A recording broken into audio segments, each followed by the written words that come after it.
व्यवस्थित तयारी आहे, काय काळजी करू नका तुम्ही. साहब लढने को तैयार है बिल्कुल एकदम ठोक के.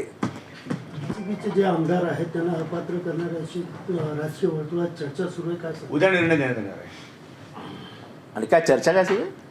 की अपात्र Disqualification, sir. करणार, काय अपात्र करणार. अपात्र आम्हाला असे कायद्यात तशी काही तरतूद आहे असं मला वाटत नाही. खरा ओरिजिनल पक्ष हा निवडणूक आयोगाने जे केलं आहे ते गैरच आहे, ते चुकीचंच आहे. आणि तर अध्यक्ष करणार असतील तर ते पण चुकीचंच आहे. आणि अपात्र केलं, जीव तर नाही घेतला ना आमचा, फाशीवर तर नाही चढवणार ना, तोंड तर दिलं आहे ना आम्हाला बोलायला. आणि महाराष्ट्राची जनता तशीच चिडलेली आहे की काय पद्धत आहे ही राजकारणाची.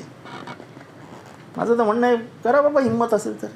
तुम्हाला कायदा जुमानायचाच नाही आहे, तुम्हाला सर्वोच्च न्यायालयाचे आदेश पण मानायचे नाही आहेत, तर ठीक है, लड़ना है, मौत तो नहीं आनी है ना. अपन मान के निकले हैं यार, लड़ते रहेंगे. सर यही सवाल, संघर्ष हमारा नारा है, भविष्य का भारत हमारा है. कुछ जो विरोधक है वो भी शायद कल खत्म हो जाएंगे, इस तरह का एक प्रोपेगेंडा है. देखो ऐसा है कि लोकतंत्र का खात्मा करने का दिमाग में ले ही लिया है तो कर दो डिस्क्वालीफाई. जान तो नहीं लोगे ना,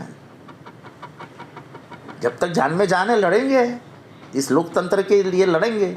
एक लोकतंत्र क्यों तुमने नहीं दिया हमारे हाथ में, ये लोकतंत्र गांधी और नेहरू ने दिया इस देश को. उन सैनिकों ने दिया जिन्होंने अपनी जानें लगाई. भगत सिंह, मदनलाल धिंगरा, वल्लभ भाई पटेल,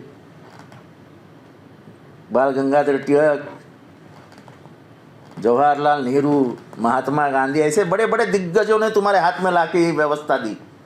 और डॉक्टर बाबा साहब अम्बेडकर ने संविधान देके तुमको गणतंत्र बनाया. अभी वो सभी तुम अरबी सागर में फेंकने वाले हो तो भारत के लोग देखेंगे, पहचानेंगे नहीं, पहचान हो जाएगी उनके, वो सुधार देंगे. इससे ऐसी व्यवस्था से डरना नहीं चाहिए, लड़ना चाहिए. सर लड़ने के लिए विरोधक बचे ही नहीं सर. अरे ऐसा कुछ नहीं होता है, विरोध अपने आप शुरू होता है. जनता विरोधक है कि नहीं है? जनता में विरोध है ना. तो मैं एक हूँ, मैं अकेला चला था जनाबे मंजिल की तरफ, लोग मिलते गए, कारवां बनता गया. हिंदी में, उर्दू में एक बड़ा शेर है ना, तो कुछ अर्थ है उस शेर को. साहब मैं इधर बैठा हूँ तो कहाँ जाएंगे पवार साहब? ऐसी खबरें भी आ रही हैं. अरे कुछ नहीं यार, सब हम सुप्रीम कोर्ट में पागल है क्या लड़ने के लिए हम? किंवा जो सुरक्षा काढून घेतलेली, उद्या बरं वाईट झालं तर याला पूर्ण जबाबदार आहे. जर राजन विचारेंची सुरक्षा काढून घेतली असेल तर 100% त्यांच्या जीवाला धोका आहे. 100%.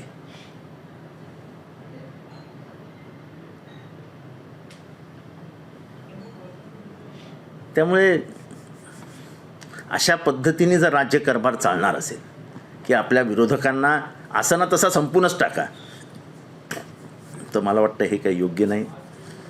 विरोधी पक्ष शिल्लकच राहायला पण नाही पाहिजे. सगळे पक्षच मोडा आणि आपणच एकटे निवडणूक लढवू, हे म्हणजे आपली वाटचाल.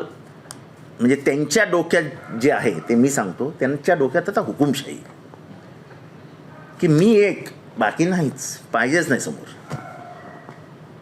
असं मी एक मध्ये लोकांचं नुकसान आहे. हा प्रश्न विचारणारा कोणी नसला तर सत्तेत आलेली माणसं मगरूर होतात, कारण का प्रश्न विचारणारा कोण नाही. त्यांची संख्या जेवढी रोडावत जाईल तेवढा सत्ताधार सत्ताशी लुटून खातील, लुटून समोर दरोडे घालतील. काय करणार? जी काही परिस्थिती आहे, ज्या पद्धतीने पक्ष मोडले जात आहेत, तोडले जात आहेत, आणि ज्या पद्धतीने शेड्यूल 10 चा गैरवापर केला जातोय, म्हणजे संविधानाचा अर्थच बदलून त्याचा वापर करणं, हे धोकादायक आहे.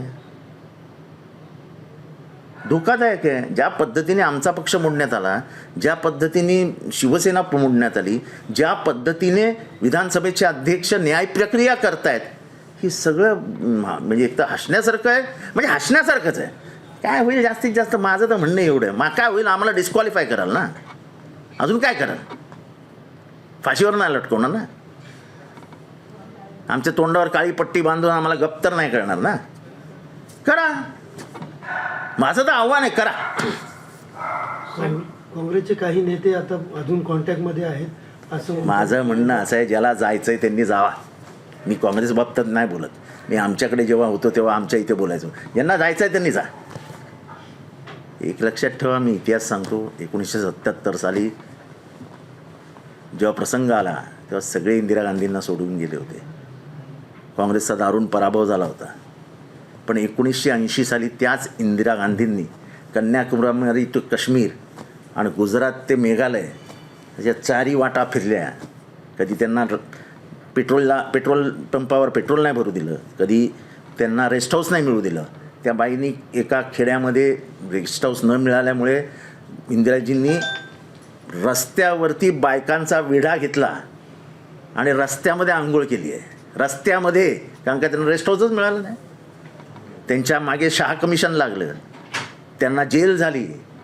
सगळे सूड घेण्याचा प्रयत्न केला आणि अखेरीस सूड घेणाऱ्यांवरती भारतीय जनतेने सूड घेतला आणि 80 साली त्या सगळ्यांचा पराभव झाला आणि इंदिरा गांधी परत पंतप्रधान झाल्या. भारतीय म्हणजे जनतेमध्ये तो एक मनात उद्रेक असतोच की तुम्ही सूडाचं राजकारण करू नका. लोकशाही मार्गाने जेवढं जिंकता येईल मनं तेवढी जिंका. सूड हा कोणालाही आवडत नाही. अहो, तुम्ही रस्त्यावरचा कुत्रा बघा, तुम्हाला सांगतो, तुम्ही कोणाला मारायला जा, तो कुत्रा तुमच्या अंगावर येतो. आमच्याकडे आहेत बघा, तुम्ही एखाद्याला मारायला जा, तो कुत्रा तुमच्या अंगावर येतो. सूड हा जगामध्ये सगळ्या प्राण्यांकडनं त्याचा विद्वेष असतो की हे करू नका. हिंसा ही अमान्य, आणि या देशामध्ये हिंसा तर ती कसली हिंसा असो, पॉलिटिकल व्हायलन्स असो, रिलिजियस व्हायलन्स असो, कुठलाही व्हायलन्स या देशात सहन केलाच जाणार नाही. हा देश बुद्धाचा आहे, बुद्धाची जन्मभूमी आहे. हा देश गांधींचा आहे, त्यांची जन्मभूमी आहे. आणि त्यांचे सुविचार हे जगाने मान्य करून स्वीकारलेत.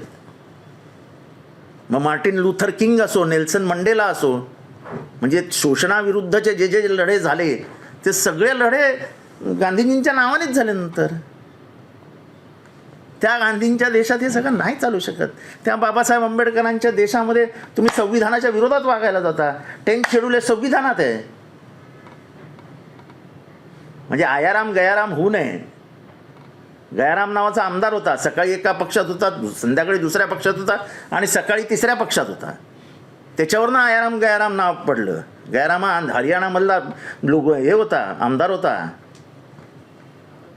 त्या गयाराम नंतर मग हा 10th शेड्यूल आलं, म्हणजे पक्षांतर बंदी कायदा.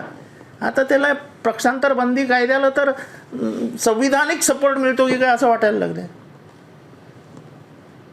म्हणजे 50% आमदे तुटे की झालं, तसं नाही आहे. 10th शेड्यूलमध्ये नाहीच आहे तसं.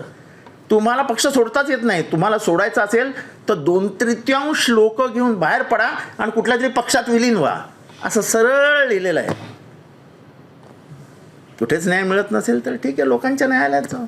जो एक डीलर करके जो उपयोग ठीक है ना, उनको भी डीलर की आवश्यकता होगी अभी. आपली जी बैठक झालेली, बैठकमध्ये ते अशोक चव्हाण पण होते. त्यावेळेला जागा वाटपाचा फॉर्म्युला झालेला, तर आत्ता त्याच्यात काय बदल होईल का, कशा प्रकारे? असं आहे की आता आमची बैठक त्याच्यानंतर काही झालेली नाही. अशोक चव्हाण यांनी हिंगोली आणि नांदेड आणि सगळ्याच जागांवरती ते चर्चेत सहभागी होते. त्यांच्या चेहऱ्याकडे बघून तर मला कधीच वाटलं नाही की अशोक चव्हाण असं काही करू शकतील. त्यांच्यावर काय परिस्थिती आली मला माहीत नाही. पण अशोक चव्हाण हे त्यांचं घराणं हे काँग्रेसी होतं एवढं मला माहिती आहे. बाकी आता पुढचं काय, पुढे मागे काय आहे त्याला काय कल्पना नाही. शेवटचा प्रश्न, मनोज जरांगे पाटील ज्यांचं आज उपोषण सुरू आहे आणि 5वा दिवस आहे, याकडे असं आहे की या सरकारने मराठा समाजाला फसवलं आहे. सर एक प्रश्न, सर शेवटचा, मराठा समाजाला फसवलं आहे.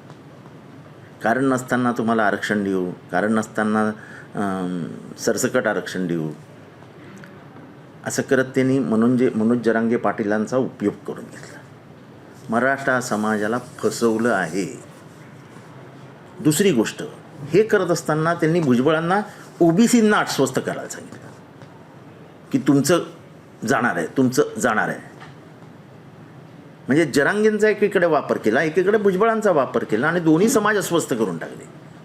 महाराष्ट्रातली जी सामाजिक स्वास्थ्य आहे ते शिवरायांपासून आहे. म्हणजे शिवरायांबरोबर असलेले 18 पगड जाती होत्या, त्या 18 पगड जाती आज पण इथे आहेत. आणि तेव्हा ते एकत्र होते, आजही एकत्र आहेत. पहिल्यांदा महाराष्ट्रामध्ये असं झालं की 2 समाज ओबीसी जे संख्येने 50% वरती आहेत त्यांना आणि मराठ्यांना समोरासमोर आणण्याचं काम भुजबळ आणि जरांगेंनी केलं. म्हणजे जरांगेला सरकारने हे दिलं की तुम्ही करा.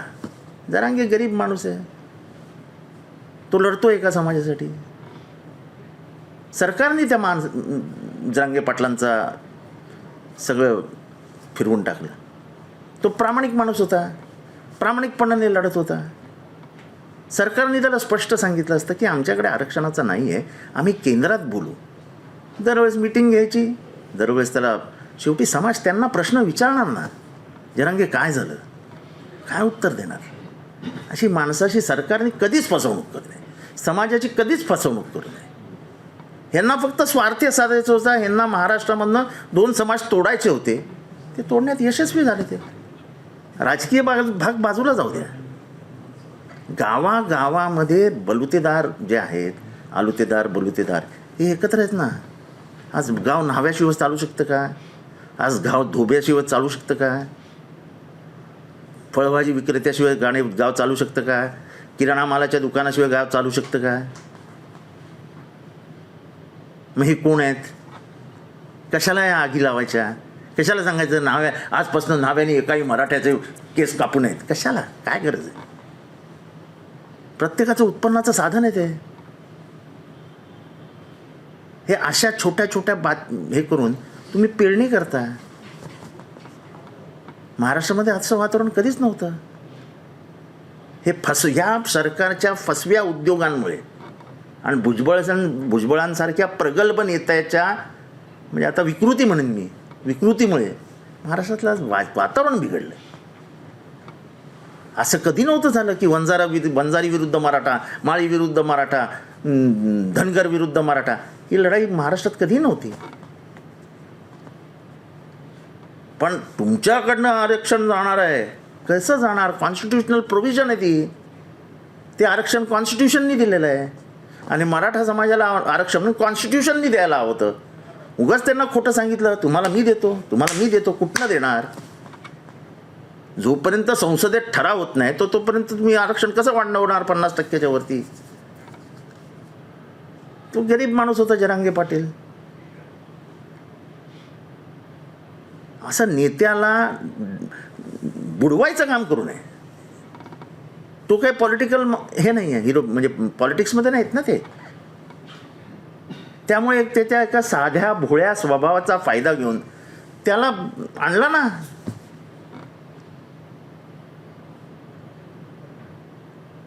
एखादी चळवळ कशी कापायची हे यांच्याकडनं शिकायचं. चळवळी कधीही संपू नयेत आणि चळवळीला असं वळण तर कधीच लावू देऊ नये. चळवळीला उग्र स्वरूप धारण करण्यासाठी आपलं सहाय्य झालं तर महाराष्ट्र आपल्याला कधीही माफ करणार नाही. चळवळ ही नेहमी शांतपणाने होऊ द्यायची असते, ती पुढे जाऊ द्यायची असते. काही मदत करता आली तर करायची असते. पण त्याच्यामध्ये खोटं बोलून त्याच्या आशा पल्लवित करायच्या आणि समोर गेल्यावर त्याला कळतं की अरे आपण खाली पडणार आहोत, तेव्हा तो माणूस डिस्टर्ब होतो. हे सगळं पाप ह्या सरकारचं आहे. होती आणि आपण त्याच्यामध्ये आमंत्रण आपल्याला दिलेलं आहे का? आणि आपण गेले नाही तर राजकीय याच्यामध्ये चर्चा सुरू आहे, काय सांगा? अहो, जेव्हा मी सांगतो मी मेलो तरी शरद पवार साहेबांबरोबर आहे, मला आमंत्रण का नसेल? म्हणजे हे जे कोणी बोलत आहेत ते मूर्ख आहेत. माझ्या घरी गणपती आहे, तुम्हालाही माहिती आहे, तुम्हीही दर्शन घेतलं आहे. सकाळपासून लोक येतात, थांबावं लागतं घरी. अजून एक चर्चा सुरू आहे सकाळपासून, शरद पवार जे आहेत ते काँग्रेसमध्ये विलीन होणार. आम्ही बिलकुल काँग्रेसमध्ये विलीन होणार नाही. साहेब काँग्रेसमध्ये विलीन होणार नाहीत. पक्ष काँग्रेसमध्ये विलीन होणार नाही. स्वतंत्रपणाने स्वतंत्र निशाणीवरती निवडणुका लढू. कारण का आम्ही नेहमी सांगतो शरद पवार हेच आमचं चिन्ह आहे, हीच आमची चिन्हाची आणि तोच आमचा पक्ष आहे. काही घड्याळ चोरांनी पाकिटमारांनी घड्याळ चोरलं आहे, मनगट्ट आमच्याकडेच आहे ना अजून. अशा प्रकारच्या बातम्या जे बातम्या यायला काय कोणी अफवा पसरवतात. विरोधकांना सध्या काम काय म्हणजे आमच्या विरोधकांना जे सत्तेत आहेत. अशोक चव्हाण भाजपमध्ये गेले यावर प्रत्येकाची इच्छा असते. देवेंद्र फडणवीस नेहमी त्यांना मला आश्चर्य वाटतं, त्यांनी पण सांगितलं विकासासाठी गेलो. 52 सालापासनं त्यांच्या घरात मंत्री आहेत. म्हणजे त्यांचे वडील श्री शंकरराव चव्हाण साहेब हे या देशाचे अर्थमंत्री होते, या देशाचे संरक्षण मंत्री होते, या देशाचे गृहमंत्री होते, देशाचे ते मुख्यमंत्री होतेच महाराष्ट्राचे. पण एवढं सगळं असताना माणूस विकास करू शकला नाही नांदेडमध्ये, हे कारण जर असेल तर आश्चर्य करायचं. ठीक आहे. देवेंद्र फडणवीस नेहमी त्यांना अनेक भाषणामध्ये डीलर म्हणून वक्तव्य करायचे. त्यांनी नवीन डीलरची आवश्यकता असेल तर आज जी सुनावणी सुरू आहे त्याच्यामध्ये आपण 3 प्रामुख्याने चिन्ह दिलेले आहेत. त्याच्यामध्ये कबशी नाही, ते असं माझ्याबद्दल मला माहीत नाही. ते पवारसाहेब निर्णय घेणार आहेत आणि तो अतिशय गुप्त असेल, तो आमच्यापर्यंत येणारच नाही. राज्यसभेसाठी बाबा सिद्दीकी आणि पार्थ पवारांचं नाव. मला काय करायचं ते कोणाचंही नाव द्या ना, देऊ द्या ना, माझं काय घेणं देणं आहे त्यांच्याशी. सर हिंदी में जानना चाहेंगे, अशोक चौहान ने जो है भाजपा के साथ विलीन हो गए. वो बोलते कि महाराष्ट्र के- विकास नहीं हुआ है. उनके घर में पिछले 70 साल से सत्ता थी. 70 साल से उनके पिताजी 50-60 जब थे 1950 में और 1960 में कि जे दशक में उनके पिताजी मंत्री हुई, वो खुद मुख्यमंत्री रहे हैं. अभी भी मिनिस्टर थे, अभी 1.5 साल पहले. अब इतना सब करके भी विकास नहीं किया तो किया क्या फिर? आदर्श घोटाले के मुख्य चेहरे हैं उनके ऊपर। ठीक है. अभी उस सब जो गए उनके ऊपर ज़्यादा बात नहीं करनी. गए हो गए, सिर्फ हमारे ऊपर बात मत करना, फिर करारा जवाब मिलेगा. मैं किसी के ऊपर बोलता नहीं हूँ, जो जाता है जाने दो, पर तुम हमारे सांप के ऊपर बोलोगे तो करारा जवाब मिलेगा. पर में हमको आदत लगी है by the name of the father and the Jesus and the holy spirit amen. गलत क्या है? दूसरे धर्म की प्रार्थना सीखना ये भी गलत है क्या? मेरे धर्म की प्रार्थना मुझे आनी चाहिए, पर दूसरे धर्म के ये किया तो आपका क्या जाता है?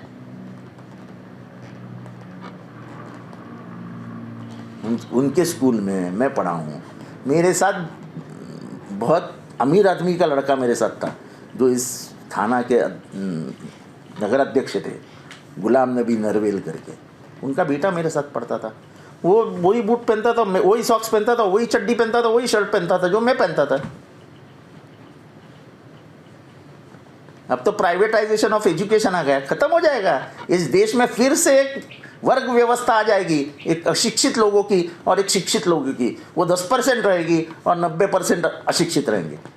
ये वर्ग व्यवस्था जो मार्क्स ने कहा था कि आखिर समाज में कुछ नहीं रहेगा वर्ग व्यवस्था और वर्ग संघर्ष. किया जा रहा है गलत है. किसान आंदोलन को इस तरीके से रोका जा रहा है. देखो ऐसा है, मैं आपके सामने ये फाइनेंशियल बजट में जब मैंने आज पढ़ा, मैं 4 दिन से लगातार पढ़ाई कर रहा हूँ. अनएम्प्लॉयमेंट 20 से 24 साल में जो बच्चे हैं उनका 44% से बढ़ गया है. 24 से 29 जो बच्चे हैं उनका 15% से बढ़ गया. 15% वाढले. महिलांमधलं आरक्षण 19% वाढले.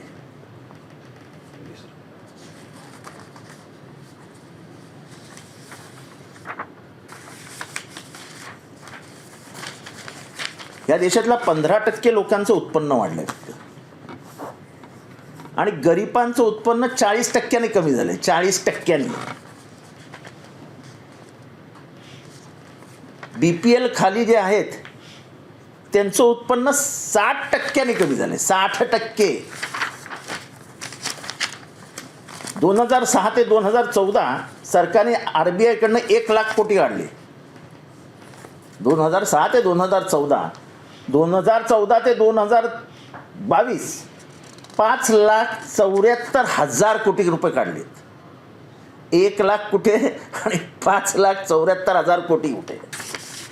प्रत्येक माणसाच्या डोक्यावर कर्ज असतं ना, कारण का देशाने कर्ज घेतलेलं असतं. 2014ला 44,000 होतं, म्हणजे आम्ही जेव्हा काँग्रेस सरकारमधनं बाहेर गेलो तेव्हा.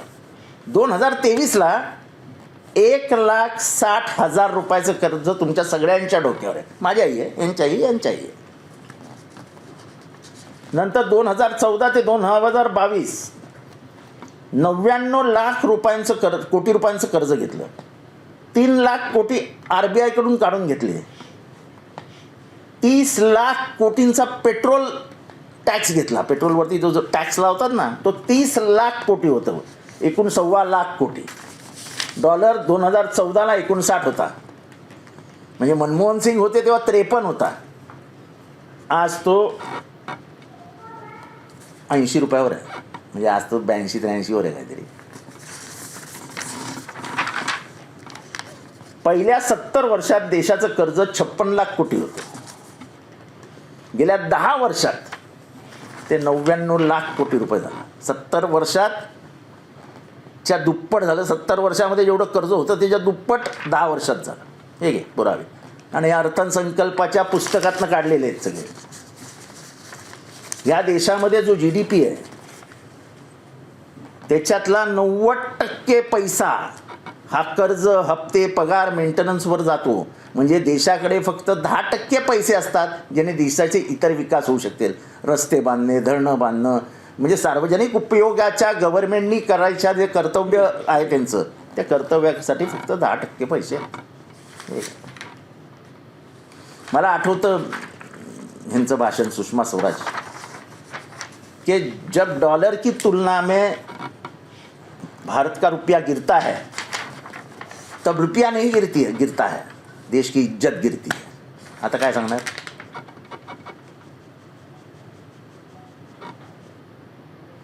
हे आफ्टर, म्हणजे आत्ताचं जे अर्थसंकल्प झालं त्याच्यानंतरचे खूप डिटेल्स काढून ठेवले.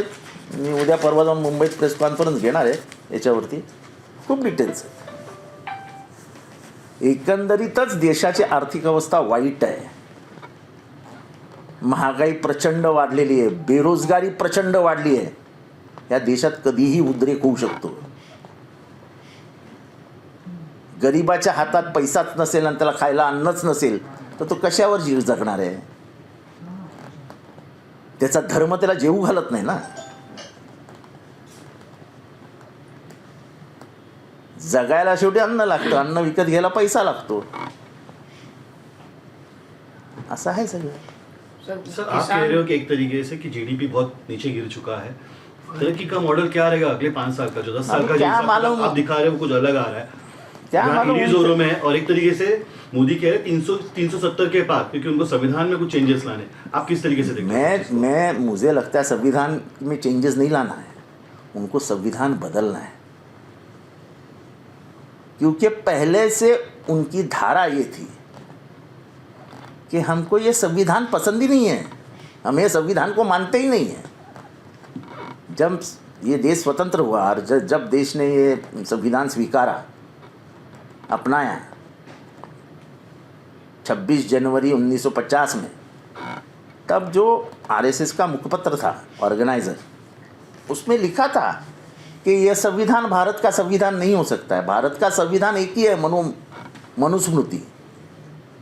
मनुस्मृति अगर संविधान है तो फिर महिलाओं का खात्मा हो गया, दलितों का खात्मा हो गया, मुसलमानों का खात्मा हो गया, OBC का खात्मा हो गया. फिर करोगे क्या? जो है वो अच्छा है. लोगों को समझ में आना चाहिए हम किस तरफ जा रहे हैं. सर ED के प्रेशर में इंडिया अलायंस पूरी टूटती हुई दिख रही है. इंडिया अलायंस कोई टूटेगी दिल्ली के CM जो है वो भी फिलहाल अंदर उनको भी जेल जाने की बातें पता चल रही है. किस तरीके से आप देख रहे हो सर इंडिया अलायंस? ऐसा है कि मैं वही बोल रहा हूँ कि ये जो देश में चालू है ये देश के लिए अच्छा नहीं. ये देश विविधता से भरा हुआ देश है. जब आसाम में कोई दल जाके बोलता है, कोई संगठन जाके बोलती है कि जीसस क्राइस्ट का चित्र मत लगाओ, क्रॉस मत लगाओ, मदर मेरी का फोटो मत लगाओ, ये क्या है? इससे कोई भी नहीं इनकार कर सकता है कि एजुकेशन में स्वातंत्र पूर्व काल में और स्वतंत्रता के बाद भी सबसे ज़्यादा काम एजुकेशन में अगर किसने किया है तो वो मिशनरी ने किया है। जो मिशनरी इस्टेब्लिश हुई यहाँ पे, जैसे मैं जो स्कूल में था 70 पैसे फी थी, मैं मिशनरी स्कूल में पढ़ा हूँ, कॉन्वेंट स्कूल में। एबीपी माझा, उघडा डोळे बघा नीट।